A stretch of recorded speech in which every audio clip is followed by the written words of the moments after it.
शहर आई देहाती बहू।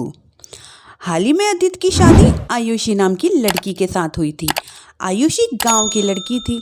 आयुषी के पिता और अदित के पिता दोनों बचपन के दोस्त थे। उन्होंने बचपन में ही एक दूसरे से वादा कर लिया था कि दोनों बच्चे के बड़े होते ही उनकी शादी करवा देंगे। इसलिए वादे के अनुसार अदित के पिता आयुषी को अपनी बहू बनाकर घर ले आते हैं। आयुषी अपने साथ अपनी गाय भी लेकर आती है और उसे घर के आंगन में बांध देती है।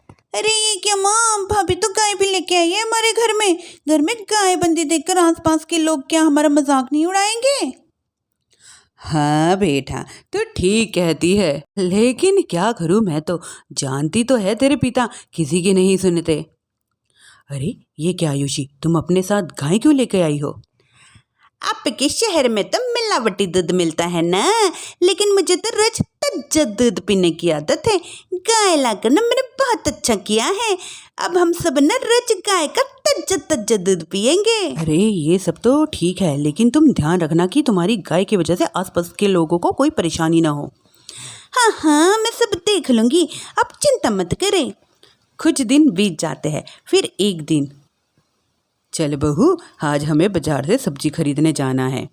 सास आयुषी को बाजार में ले जाती है। सब्जी के महंगे दाम देखकर आयुषी के तो होश उड़ जाते हैं। ये क्या माँ जी, 1000 रुपए की सब्जी, ये तो बहुत ही ज्यादा है। अब क्या करे बहू, शहर का तो यही हाल है।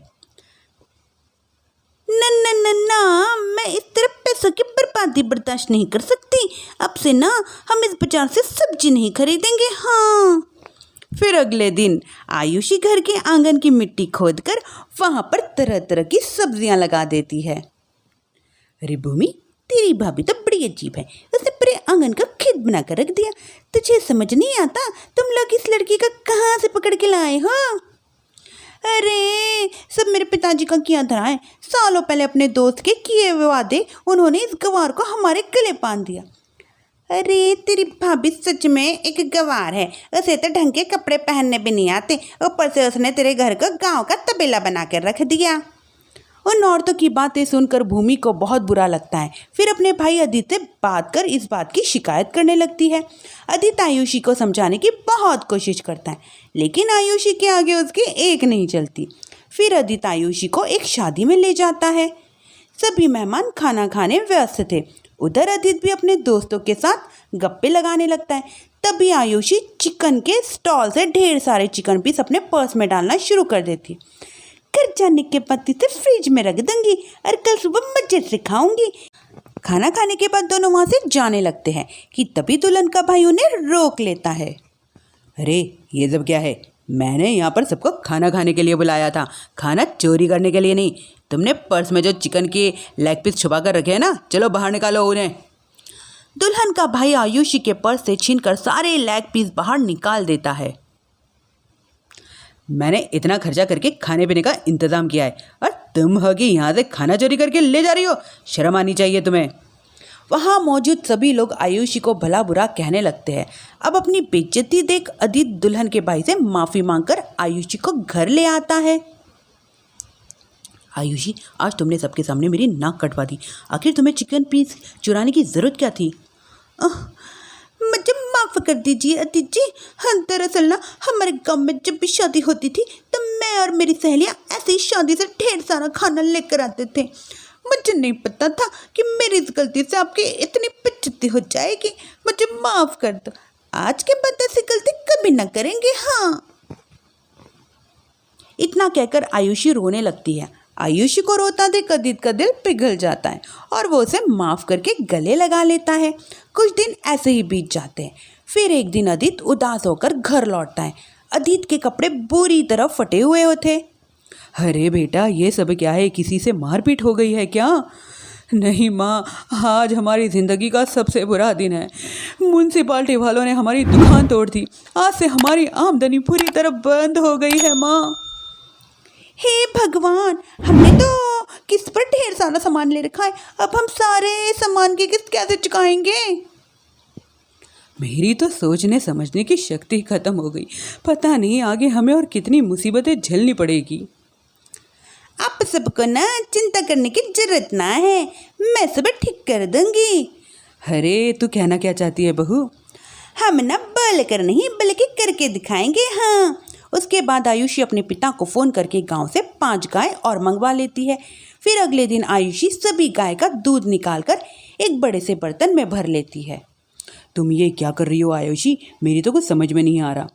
हम ना इन गायों का दूध बेचने जा रहे हैं, उसके बाद हमारे पैसों की समस्या खत्म हो जाएगी। हे भगवान, बस यही दिन देखना बाकी रह गया था। भाभी दूध वाली बनकर दूध बेचेगी तो मोहल्ले में क्या इज्जत रह जाएगी हमारी। यहाँ सभी लोग हमें तरह तरह के ताने मारेंगे। आप ना ऐसी बेकार की बातें ना करो दीदी।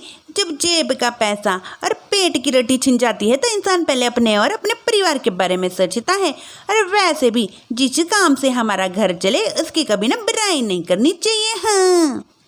फिर आयुषी दूध के 2 बड़े बर्तन साइकिल के दोनों ओर लटकाकर मोहल्ले में घूमने लगती है। दूध ले लो दूध, गाय का ताजा ताजा दूध ले लो, बिना मिलावट का शुद्ध दूध ले लो। चलो आओ जल्दी जल्दी आओ ले लो। तभी आयुषी के पास कुछ औरतें आती है। अरे तुम तो सरला की बहू हो ना, तुम इसी तरह सड़क पर दूध क्यों बेच रही हो? आयुषी उन दोनों औरतों को अपने घर के सारे हालातों के बारे में बता देती है। देखिए मैंने ना अभी गाय का ताजा दूध निकाला है। आप लोग तो रोज पैकेट का दूध पीती हो, आज गाय का ताजा दूध पी के देखिए, इनकी ना बात ही कुछ और है। हाँ बहू, मुझे तुम्हारी बात तो समझ में आ गई। लाओ मुझे 2 लीटर दूध दे दो। उस औरतों को देखा देखी बाकी औरतें भी आयुषी से दूध लेना शुरू कर देती है। थोड़ी देर में ही आयुषी सारा दूध बेचकर ढेर सारे रुपए इकट्ठे कर लेती है। उसके बाद घर जाकर आयुषी सारे पैसे अपनी सास को पकड़ा देती है। वह बहू, इतने सारे पैसे, सच में तेरा आइडिया तो काम कर गया। अरे माँ जी, आप तो देखते जाइए, कुछ ही दिनों में ना मैं अपने घर की सारी समस्या हल कर दूंगी। फिर अगले दिन आयुषी गाय के गोबरों से उपले तैयार करके बेचना शुरू कर देती है। आयुषी को पैसे कमाते देख अदित को भी हिम्मत आ जाती है और वो भी दूध बेचने का फैसला करता है। आयुषी के कहने पर उसके पिताजी कुछ और गायों का बंदोबस्त कर देते हैं। इस तरह दोनों पति पत्नी मिलकर दूध बेचने का काम शुरू कर देते हैं। कुछ ही महीनों में उनका दूध का व्यापार खूब फलने लगता है, जिसके चलते अदित एक बड़ी दूध की डेयरी खोल लेता है। पिताजी, जब आपने आयुष से मेरी शादी करवाई थी तब मैं मन ही मन आपको कौसा करता था, लेकिन आज मेरी समझ में आ गया आपका फैसला एकदम सही था। आज अगर आयुषी न होती तो पता नहीं हमारा क्या होता। हाँ बेटा, तू ठीक कहता है, हमारी बहू ने तो हमें उजड़ने से बचा लिया। भगवान ऐसी बहू सबको दे। इस तरह आयुषी की समझदारी के चलते सब कुछ ठीक हो जाता है और वो सभी हंसी खुशी अपना जीवन जीने लगते हैं।